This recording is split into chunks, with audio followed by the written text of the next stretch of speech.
Vamos ficar de pé, por favor, igreja, com reverência à palavra de Deus.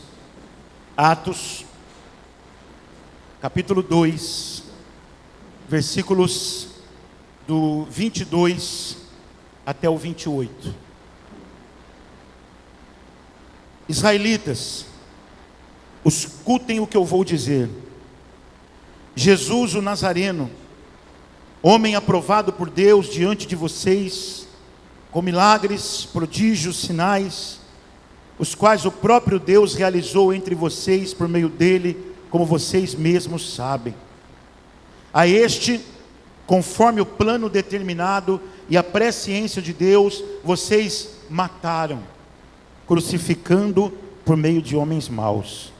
Porém, Deus o ressuscitou, livrando da agonia da morte, porque não era possível que fosse retido por ela.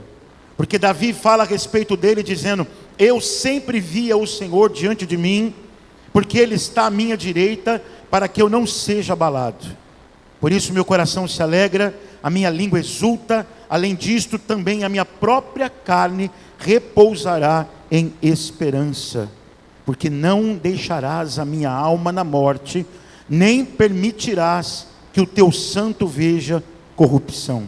Fizeste-me conhecer os caminhos da vida, e me encherás de alegria na tua presença. Amém, meus irmãos? Olha, eu quero que você preste atenção aqui no versículo de número 26 e 27. Por isso meu coração se alegra, a minha língua exulta, além disto também a minha própria carne repousará em esperança, porque não deixarás a minha alma na morte, nem permitirás que o teu santo veja a corrupção. Amém, amados? Vamos orar? Você quer ouvir a voz do Senhor? Nós precisamos ouvir a voz do Senhor, igreja. Então aí no seu lugar, curva a sua cabeça mais uma vez, por favor. Feche os seus olhos e diga isso a Deus: Senhor, eu quero ouvir tua voz. Fala comigo, Senhor. Ministra meu coração através dessa palavra, que eu possa te ouvir nesse dia, que eu possa ser transformado por essa palavra.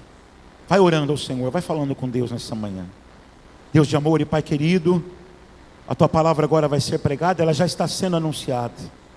Desde o momento que esse culto foi aberto, a tua palavra está sendo enviada. E está escrito, Deus, que a tua palavra ela não volta vazia.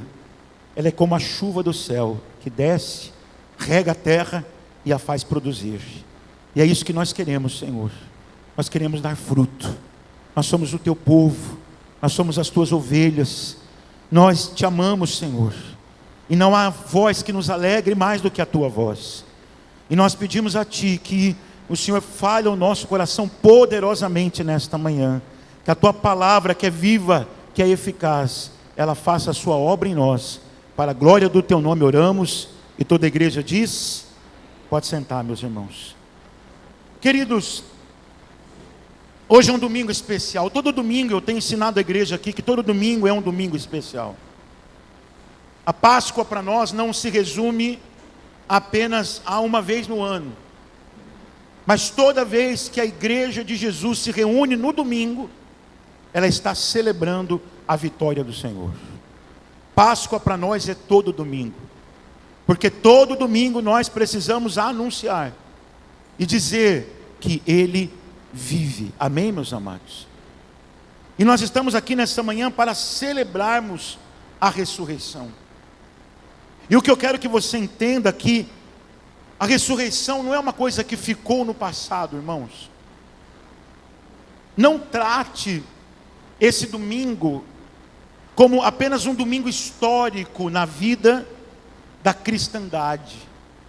Hoje, historicamente, os cristãos se reúnem para celebrar a ressurreição. Não, a gente não pode olhar para isso como um evento que passou, porque nós não podemos negar que aconteceu.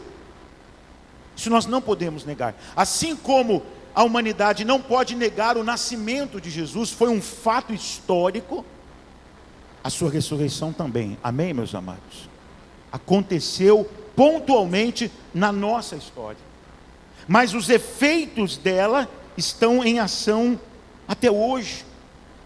Quando eu digo a vocês, irmãos, que nós estamos reunidos aqui para lembrar e celebrar a ressurreição, que é um evento do passado, não quero dizer com isso que eu estou afirmando que a nossa fé, está vendo, a fé de vocês é uma fé baseada na memória, em coisas do passado. Não, não, porque se nós estamos aqui hoje para celebrarmos, para louvarmos, para nos alegrarmos, é porque nós temos vivido os efeitos da ressurreição de Jesus na nossa vida. Amém, igreja? Queridos, o apóstolo Paulo diz que o mesmo poder que ressuscitou Jesus dos mortos é o poder que agora opera e habita em nossa vida. Isso é muito forte, igreja. Isso é muito grande. Então, entenda que muitas coisas na história são lembradas. Muitas coisas, a gente não pode negar que há uma história. Por exemplo, datas importantes são lembradas. O que nós nos lembramos que foi importante para a nossa história como país no dia 7 de setembro?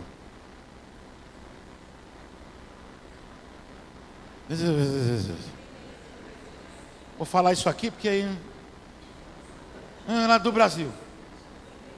Que aí fica entre a proclamação e a independência, amém? Aí, 7 de setembro, igreja, a independência do Brasil, não é isso? Então é uma data que ficou marcada. Personagens marcantes da nossa história. Pedro I, não é ele que dá o grito do Ipiranga, às margens do rio, e independência ou morte? Então Pedro I é um personagem importante. A gente lembra de coisas e acontecimentos que mudaram o mundo, irmãos. Tem um bem recente aí que mudou bastante coisa. O que foi? Covid. Nós somos uns antes do Covid e somos outros depois. É verdade ou não é? E nós estamos vendo isso, irmãos, todos os dias. Como a tecnologia se desenvolveu a partir daí. É verdade ou não é? A gente jamais podia imaginar que nós poderíamos trabalhar de casa algum tempo atrás. Tantas coisas que mudaram, que foram transformadas, que foi um acontecimento histórico que mudou o mundo. Mas o que eu quero que você entenda nessa manhã é qual é a diferença entre esses fatos históricos que mudaram algumas coisas e a ressurreição de Jesus, irmãos.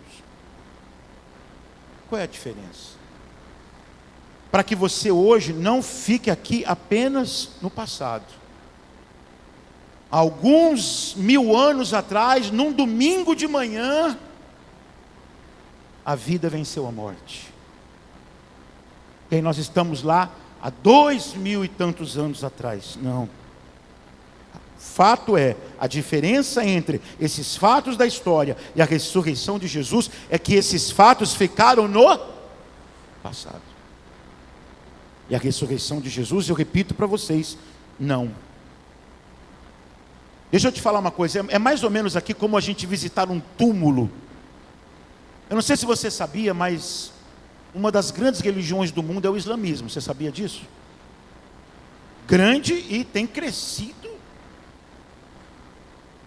E todo muçulmano precisa uma vez na vida ir aonde? Meca. Meca é uma cidade importantíssima para o islamismo. Por quê? O túmulo de quem está em Meca? Maomé. O túmulo de Maomé está ali. E Maomé é o fundador, o grande organizador do islamismo. Então todo muçulmano, uma vez na vida pelo menos, precisa fazer a peregrinação até Meca e ir até o túmulo de Maomé. O túmulo de Maomé está ali. Mas eu pergunto para você, apesar de estarem diante do túmulo de Maomé, aquelas pessoas que peregrinam de todos os lugares do mundo, qual a comunhão que eles têm com Maomé? Hein, igreja? Nenhuma. Eles não podem conversar com Maomé, podem? Não pode. Eles não têm comunhão com Maomé. Mas com Jesus é totalmente diferente, igreja. Porque apesar de você ir em Jerusalém e ali no jardim do horto haver, provavelmente, o lugar aonde Jesus Cristo foi sepultado, quando você chega lá em Jerusalém, nesse lugar, há uma placa escrito: Ele não está aqui. Aleluia. Porque Ele ressuscitou, igreja. Porque Ele venceu a morte. Então, amados do Senhor, o apóstolo Paulo, em sua primeira carta aos Coríntios, no capítulo 15, ele diz que se Cristo não ressuscitou, a nossa fé é inútil, igreja. Deixa eu te falar uma coisa, irmãos. A gente acha que importante para a cristandade é o nascimento de Jesus. O Natal, a gente celebra, a gente se prepara. Não, o importante para nós é a sexta-feira da cruz. Também é. Também é. Mas o que eu quero que você entenda é que nossa fé não se fundamenta apenas no nascimento e na morte de Jesus. A nossa fé se fundamenta também na sua ressurreição. Quando você for evangelizar alguém, você não pode dizer apenas: Jesus morreu por você. Você não pode dizer só isso, porque isso é uma meia evangelização. Você tem que dizer: Jesus morreu por você, morreu no seu lugar, mas como justo de Deus, Ele ressuscitou. Ele venceu a morte. Amados, Paulo diz isso: a nossa fé é inútil. Se Cristo não ressuscitou, a nossa pregação é vazia, nós estamos ainda em pecado. Mas eu quero afirmar a essa igreja nessa manhã: Ele ressuscitou. E isso muda tudo, irmãos. E não muda só a questão da eternidade. Ele morreu para que nós tivéssemos vida, mas isso muda a nossa vida hoje. Hoje, e é exatamente isso que Pedro está fazendo em Atos capítulo 2, no texto que nós lemos. A ressurreição não é uma teoria, irmãos. O apóstolo Paulo está anunciando um fato e está mostrando quais são as implicações desse fato. E nessa manhã nós vamos ver à luz do texto. Por favor, deixa a sua Bíblia aberta agora comigo, novamente em Atos capítulo 2, porque nós vamos passar pelo texto. Nessa manhã nós vamos ver à luz desse texto que nós lemos o impacto da ressurreição sobre o próprio Cristo. Amém? A ressurreição, queridos, não tem implicações apenas sobre nós, sobre o próprio Filho e sobre nós também, aqueles que cremos. E eu dividi alguns pontos desse sermão. E o primeiro ponto desse sermão é: a ressurreição confirma quem Jesus é. Versículo de número 22, acompanhe comigo, por favor. O apóstolo Pedro está dizendo: israelitas, escutem o que eu vou dizer.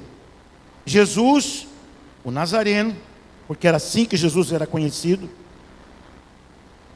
homem, o que, igreja? Aprovado por Deus diante de vocês. Ou seja, vocês sabem de quem eu estou falando. Vocês sabem. Eu não estou falando de um estranho. Eu estou falando que alguém que Deus aprovou. E aprovou como? Com milagres, prodígios e sinais. Cegos enxergaram, igreja. Leprosos foram purificados. Mortos ressuscitaram. E ele diz aqui: os quais o próprio Deus realizou entre vocês, por meio dele, como vocês mesmos sabem. Vocês sabem quem ele é. Vocês viram. Jesus, quando Pedro diz aqui, acompanhe comigo, o homem aprovado por Deus, Pedro, ele começa pelo óbvio, mas necessário. Porque Jesus não foi um homem comum, ele foi homem. Foi ou não foi? A nossa fé declara isso. Nós cremos que Jesus Cristo foi homem, mas não um homem comum, não um homem qualquer. Deus o autenticou como seu filho publicamente, através de que, igreja? Milagres, sinais e prodígios. É como se Deus estivesse dizendo assim: olha só, prestem atenção nele. Prestem atenção nele. A cada milagre que acontecia, a cada coisa que acontecia no ministério de Jesus, era como se Deus estivesse dizendo: presta atenção, olha o que é que está acontecendo entre vocês. Mas apesar disso, igreja, o que aconteceu? Apesar de todas essas evidências, eles o aceitaram ou o rejeitaram? Hein, igreja? O rejeitaram, irmãos. E aqui, igreja, está uma verdade muito importante para nós, meus irmãos. Qual é a verdade importante? É que evidências, igreja, não mudam um coração endurecido. Amém? Entenderam isso? Evidências. Deus deixou evidente quem era o seu filho. Até então, igreja, cegos não haviam enxergado, morto até havia ressuscitado no Velho Testamento. A gente vai ver o filho da viúva de Elias, sim ou não? Nós vamos ver outro filho da sunamita, não é isso? Mas cego enxergar nunca tinha acontecido, nunca. Tanto que quando Jesus abre os olhos daquele rapaz em João capítulo 9, aquilo se torna um problema, porque nunca um cego tinha enxergado, e agora cegos estão enxergando. Bartimeu enxergou. Evidências não mudam o coração endurecido. É necessária a intervenção do Espírito Santo no coração do pecador. Amém, igreja? Queridos, às vezes está tão óbvio, e às vezes você está vendo uma pessoa do seu lado, que você fala assim: mas você não está vendo o que Deus está fazendo? Já teve essa experiência? De pessoas do seu lado estarem vivendo coisas que só Deus pode fazer. E aí você fala assim: você não está vendo que é Deus? Isso não foi você, isso é Deus. E a pessoa fica assim, ó. Porque se não for o Espírito Santo abrir o coração do homem, igreja, iluminar o seu coração, é como alguém que vê um diagnóstico claro, mas se recusa a aceitar, meus irmãos. A grande verdade, queridos, é que o problema não é a falta de prova, é a resistência do coração do homem. Você, talvez que esteja aqui até agora, você ainda não deu uma resposta para Jesus. Você talvez seja até simpatizante da nossa fé. Eu gosto de estar lá, eu vou lá, eu canto aquelas músicas deles, mas eu estou precisando de algumas evidências maiores. A hora que Deus me der umas evidências maiores, você não precisa de mais evidências de Jesus. O que você precisa é dar uma resposta para Ele, porque Ele é quem Ele é.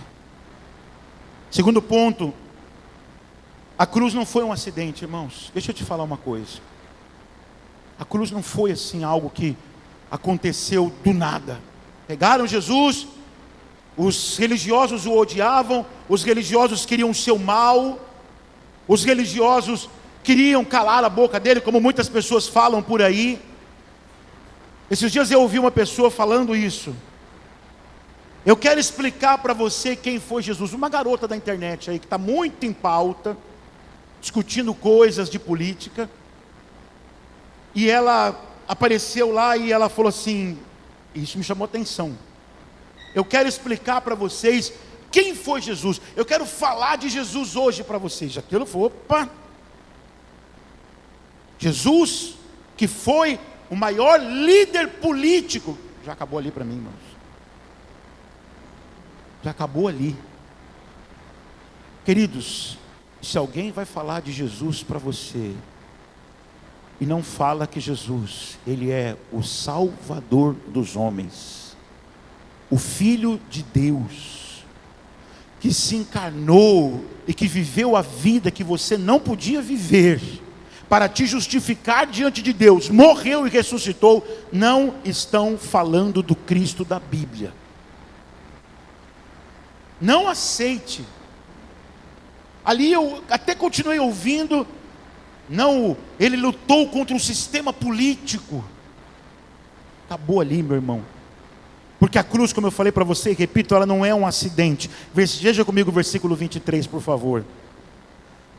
A este quem? Jesus. Está escrito o que aí, meus amados?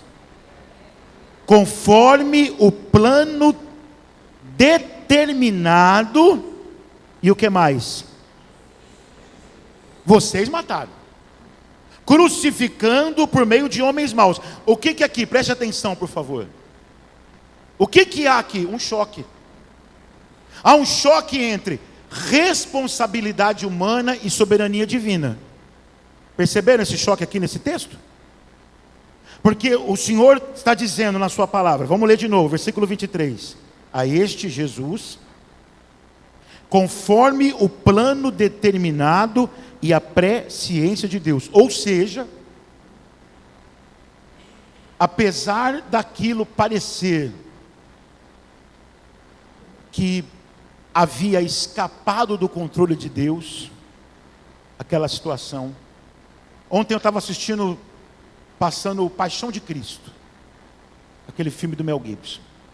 Já assisti várias vezes, e acho que você também. Mas eu não sei você, eu na hora que aparece eles dando aquela surra em Jesus, eu não consigo ver. Literalmente, quando eu botei a mão assim, falei, eu não quero ver. Não quero ver. E eles surram Jesus naquele momento. E não somente isso, mas também na hora que vão crucificar. Eu botei a mão na tela e só chorava. Eu já estava em casa ontem, eu acho que ele não entendeu nada. Ele ficou lá sentado na sala e eu estava ali em lágrimas no sofá. Só agradecendo e louvando ao Senhor. Nós não temos como mensurar o que foi aquilo, igreja. Deus estraçalhando o seu filho. Eu volto a dizer para você, Deus estraçalhando o seu filho.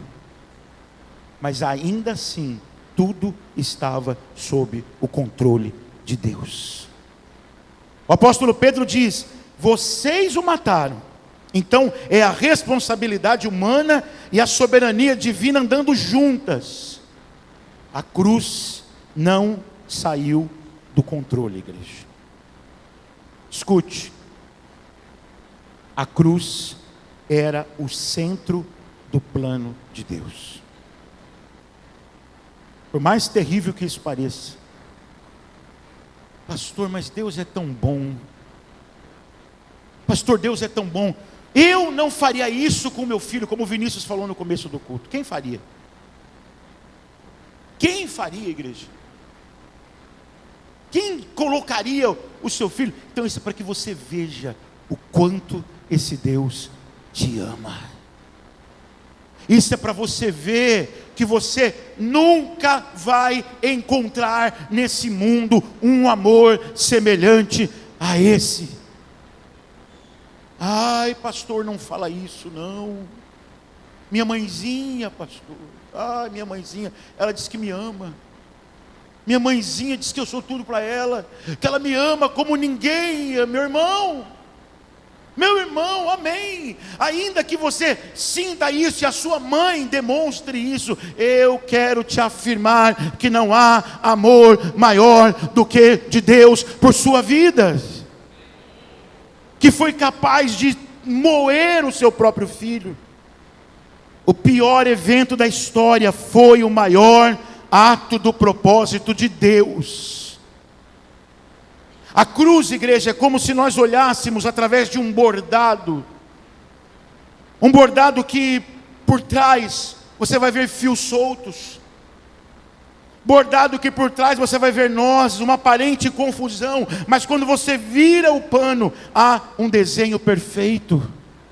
E é isso que a cruz foi, meus amados. E eu quero dizer algo para você nessa manhã. Talvez a sua vida hoje esteja aparecendo isso, o lado de trás de um bordado. Talvez é esse sentimento que você está tendo no seu coração. Pastor, está tudo confuso, está tudo difícil, mas acredite, ouça o que o Senhor diz para você nessa manhã: acredite e confie em mim, eu não perdi o controle da sua vida. Terceiro ponto, igreja.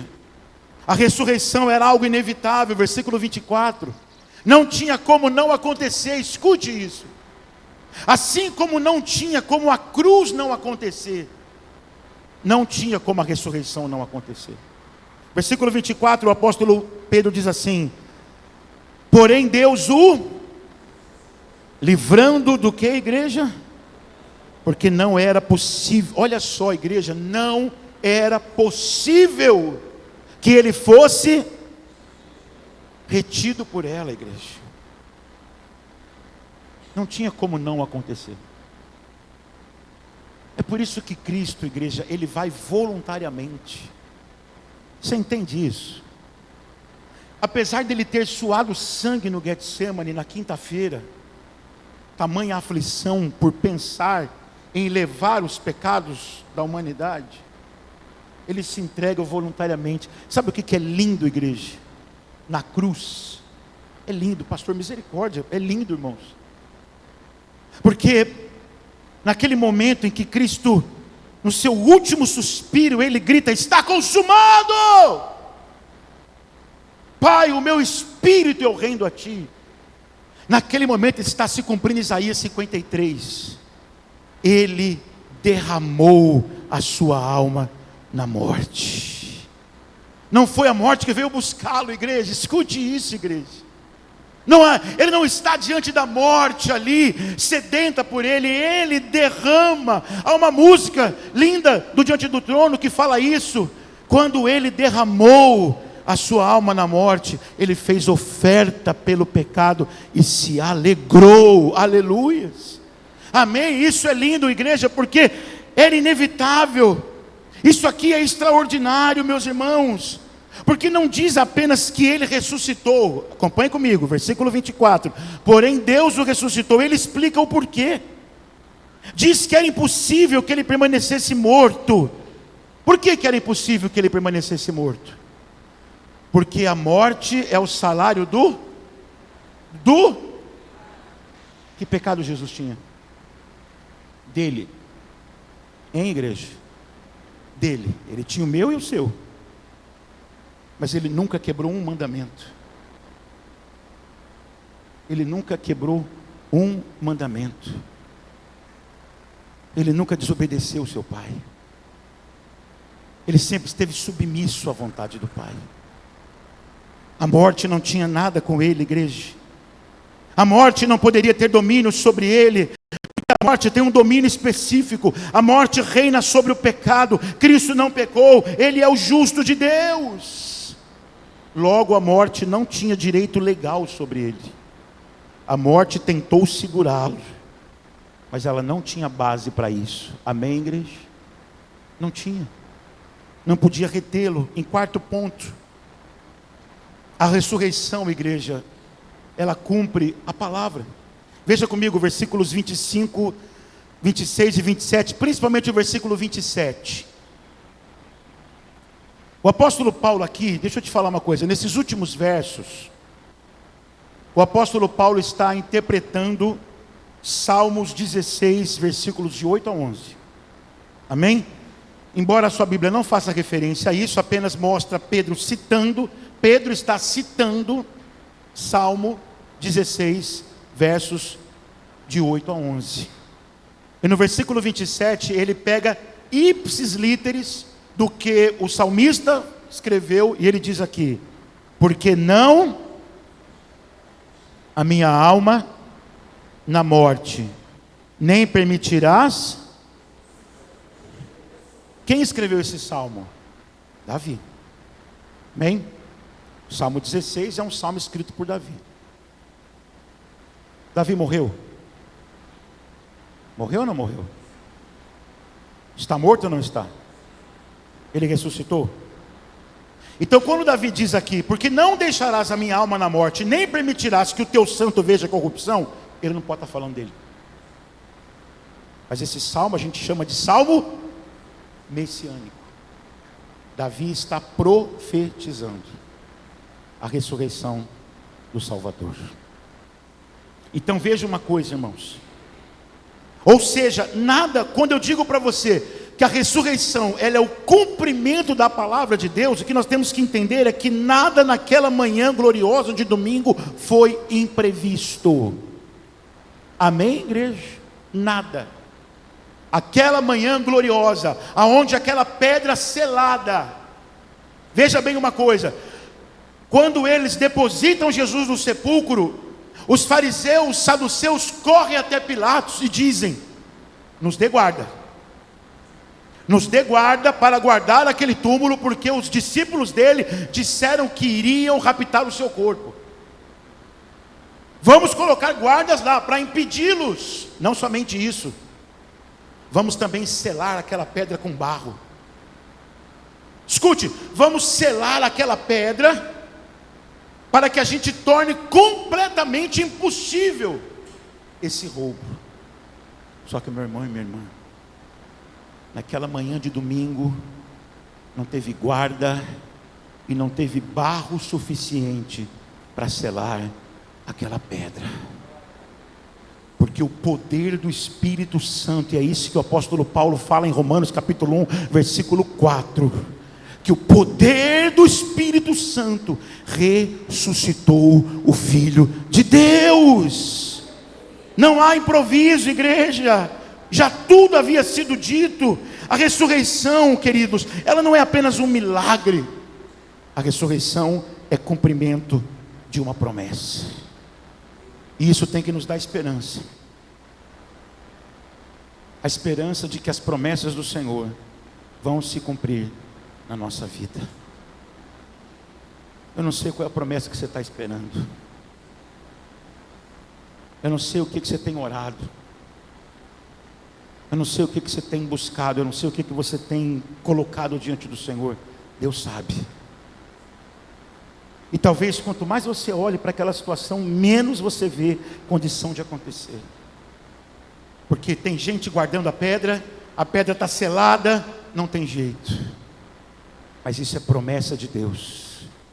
E o que é promessa de Deus vai se cumprir. Guarda isso no seu coração, meu irmão e minha irmã. Seja nessa manhã confortado por essa palavra. O que é promessa de Deus na sua vida, por mais difícil que esteja, por mais que tentem impedi-la, quando Deus fala, ninguém pode impedir o agir do Senhor. Em quinto lugar, a ressurreição, ela gera vida, meus irmãos. A ressurreição gera vida. Vamos acompanhar comigo, por favor, versículos 26, 27 e 28 agora. Por isso o meu coração se alegra. Pedro está citando agora novamente o Salmo 16. Por isso o meu coração se alegra, e a minha língua exulta. Além disto também a minha própria carne repousará em esperança, porque não deixarás a minha alma na morte, e nem permitirás que o teu santo veja corrupção. Fizeste-me conhecer os caminhos da vida, e me encherás de alegria na tua presença. Amém, amados? Escute, o que nós podemos observar aqui nesses 3 versos? Primeiro, alegria. Segundo, segurança. Terceiro, esperança. Versículo 26 diz: por isso meu coração e a minha língua exulta. No versículo 27, não deixarás a minha alma na morte. Segurança. No versículo 28, fizeste-me conhecer os caminhos da vida, e me encherás de alegria na tua esperança. Esperança do salmista. Queridos, a ressurreição de Jesus não é apenas a derrota da morte. A ressurreição de Jesus é a inauguração da vida plena com Deus. Amém, igreja? Como diz aqui no versículo 28, me encherás de alegria na tua presença. Eu quero dizer a essa igreja reunida aqui nesta manhã, Cristo não apenas saiu do túmulo, mas Ele entrou como homem glorificado na plenitude da vida. Ele levou consigo todos os que estão nele. Amém, igreja? Não somente Ele entrou, digo isso de novo para você. A ressurreição de Jesus é a esperança que a nossa ressurreição vai acontecer, igreja. Amados, descanse no Senhor. Não seja esses crentes apavorados com medo do apocalipse. Não fique atrás de teorias da conspiração apocalíptica para olhar que momento nós estamos do apocalipse, porque Jesus Cristo pode voltar, que volte. Maranata, ora vem Senhor Jesus. Isso não pode trazer temor para o coração do crente. A volta de Jesus não pode trazer temor para o coração do crente, porque é isso que o crente anseia, que ele volte, porque quando ele voltar, duas coisas vão acontecer. O apóstolo Paulo diz que aqueles que estão vivos, num abrir e fechar de olhos, serão transformados, e os que estão mortos ressuscitarão. Aleluia. Amém, igreja? E aí, como João diz, nós seremos como ele é. Nós o veremos como ele é e seremos como ele é. Igreja do Senhor Jesus Cristo. Ele entrou no Santo dos Santos, está escrito isso. Hebreus fala isso. Mas ele não somente entrou, mas nos convida a entrar pelo novo e vivo caminho. A Lívia fez uma pergunta para mim, de uma música, que um dia eu apontei para ela algumas coisas, e ela perguntou de novo esses dias, que há uma música aí, não sei se muitos conhecem, mas que dizem: quem já pisou no Santo dos Santos, em outro lugar, não sabe viver. Ai, que música que mexe comigo, pastor. Essa música, dá um foguinho, hein, pastor? Acende um negocinho na gente, a gente fica, é verdade. Quem já pisou no Santo dos Santos, em outro lugar, não sabe viver. Nananã, a glória do Pai. Só que há um erro teológico profundo nessa música. Primeiro, que fala de uma mirra ardente, que não há em lugar nenhum na Bíblia que fale sobre isso. Eu vou me lançar na mirra ardente. Aonde tiraram isso? O que fala de ardente na Bíblia é da ira. Então começa por aí. Segundo lugar, eu me rasgo por inteiro, eu me lanço na mirra, eu isso, eu aquilo, e aí eu tenho acesso ao lugar santo. Não, Lívia, porque ela está me ensinando para uma pessoa. Eu falei: diga para essa pessoa que você está ensinando que é verdade, nós temos acesso ao Santo dos Santos hoje, mas não porque a gente se rasga, não porque a gente passa pela mirra ardente, mas porque Ele abriu o caminho pelo seu sangue. Vai cantar, meu irmão, canta coisa bíblica, canta doutrina, não canta coisa da emoção. Porque se hoje nós temos acesso a esse lugar, meu irmão e minha irmã, hoje a gente pode entrar, em Hebreus está escrito isso: tendo, pois, ousadia para entrar no Santo dos Santos, pelo novo e vivo caminho, pelo sangue de Jesus Cristo. Eu quero concluir esse sermão nessa manhã, dizendo para você uma coisa, irmãos. Na cruz, Jesus, ele disse: está consumado. Mas no domingo, Deus respondeu: está aceito. O teu sacrifício é totalmente aprazível a mim. Eu aceito o seu sacrifício. Eu recebo.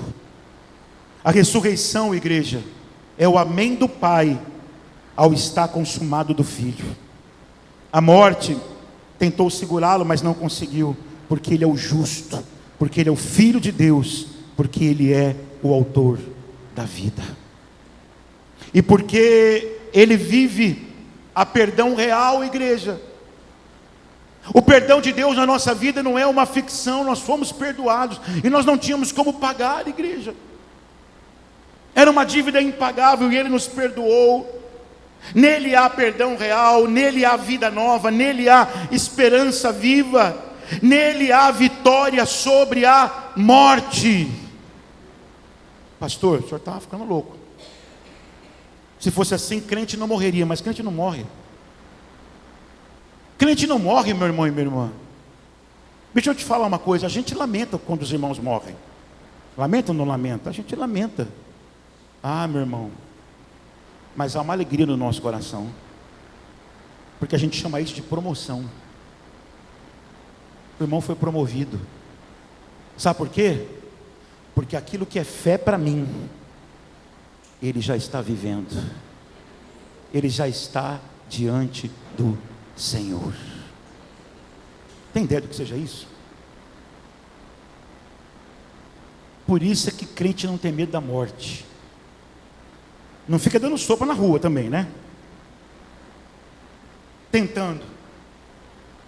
Mas se acontecer, meu irmão, a gente vai sentir, a gente vai chorar, porque a gente é gente. Mas o que vai nos consolar é isso. O que é fé para nós, para ele já é gozo. A alma dele está infinitamente inundada pelo amor e pela graça de Deus. Então, amados, o túmulo está vazio, igreja, mas Cristo está vivo. E isso não é apenas para ser acreditado, é para ser vivido. O túmulo está vazio, mas o trono está cheio, aleluia. E aquele que vive está chamando você nessa manhã para viver também. Você que está aqui nessa manhã e ainda não entregou sua vida para Jesus. Você que está aqui nessa manhã e ainda não entregou sua vida a Cristo. Não se arrependeu dos seus pecados. Você precisa fazer isso. Se arrepender dos seus pecados e se render a Jesus Cristo. Porque Ele disse que Ele é o caminho. Ele não é um caminho, Ele é o caminho. E que ninguém vem ao Pai senão por Ele. Eu quero fazer algumas aplicações. Primeira delas, você precisa de vida, não é de religião. Talvez você está aqui dizendo assim, mas eu tenho minha religião. E toda religião leva para Deus. Pastor, todo caminho leva para Deus. Verdade. Você sabia disso? Todo caminho vai te levar para Deus. Porque nós estamos caminhando para o fim. A questão é, você vai se encontrar com Ele como? Entenderam isso que eu estou falando? Porque naquele dia Ele vai ser juiz. Agora Ele é Salvador. Mas naquele último dia Ele vai se apresentar como juiz. E aí, meu irmão, qual vai ser o seu argumento para se justificar diante de Deus? Você vai dizer assim, não, mas eu tinha minha religião. Eu tinha minha religião, mas não é questão de religião. Cristianismo, irmão, não é melhorar de comportamento não, tá? Cristianismo é receber vida e vida em abundância. Segundo ponto, você que crê, você que é da fé, pare de viver como alguém condenado. Pare de viver se punindo pelos seus pecados. Cristo ressuscitou e a sua dívida foi paga e aceita diante do Senhor. Ele quitou o débito. Há poder real para você mudar. Esse é o terceiro ponto, meus irmãos. Há poder real para você mudar, porque eu volto a dizer para você, o mesmo poder que ressuscitou Jesus é o poder que está habitando hoje naqueles que creem. E em quarto, último ponto, eu digo, sua esperança não pode estar neste mundo. Não pode, irmãos. Sabe por quê? Porque esse mundo passa, os seus desejos passam, mas aquele que faz a vontade de Deus vive para sempre. Que nós nessa manhã celebremos ao Senhor e a sua ressurreição, igreja. Que nós nessa manhã o adoremos. Que nós nessa manhã louvemos e exaltemos seu santo nome. Curva a sua cabeça no seu lugar. Eu queria que aí, com a sua cabeça inclinada, você oferecesse ao Senhor uma oração de ação de graças. Que você agradecesse a Deus e o louvasse, porque esse poder já está sobre a sua vida. E se ele não está ainda, que você nessa manhã se arrependa dos seus pecados aí no seu lugar. Se você está dizendo para mim assim, eu não tenho esse poder ainda sobre mim, porque eu ainda não creio, responda hoje ao Senhor, entregando a sua vida a Ele, se rendendo a Ele aí no seu lugar. Meu irmão e minha irmã, oremos ao Pai. Deus de amor e Pai querido, estamos reunidos aqui para celebrar o Teu nome nesta manhã, adorarmos a Ti, Te agradecemos porque não estamos, Senhor, celebrando apenas algo do passado. Ó Deus, a ressurreição não é algo apenas que ficou na história, mas é algo que nós mesmos podemos testemunhar, que tem operado em nossas vidas, que tem nos transformado, ó Senhor, e nós Te glorificamos, Te pedimos perdão, Senhor, porque ainda não somos quem deveríamos ser, mas nós já não somos mais quem um dia nós fomos, e nós reconhecemos isso, Deus, que o Teu poder está operando em nossas vidas, e nós Te agradecemos, porque a Tua palavra diz que nós somos transformados de glória em glória, e a gente testifica isso, e a gente Te glorifica por isso. Recebe o louvor e a adoração que nós Te damos nesta manhã aqui neste lugar. Teu povo, Senhor, Te exalta, Teu povo, Senhor, Te glorifica, Teu povo, Senhor, Te bendiz. Não há palavras que possamos dizer aqui nessa manhã que serão capazes, ó Deus, de expressar toda a nossa gratidão. Louvamos a um Deus que não é morto, mas que está vivo e reina para sempre, e que o Teu poder continue operando em nós, que o Teu poder continue agindo em nossas vidas, cada dia mais, nos transformando para a glória e o louvor do Teu santo nome. Essa é a nossa oração em nome de Jesus, e toda a igreja diz...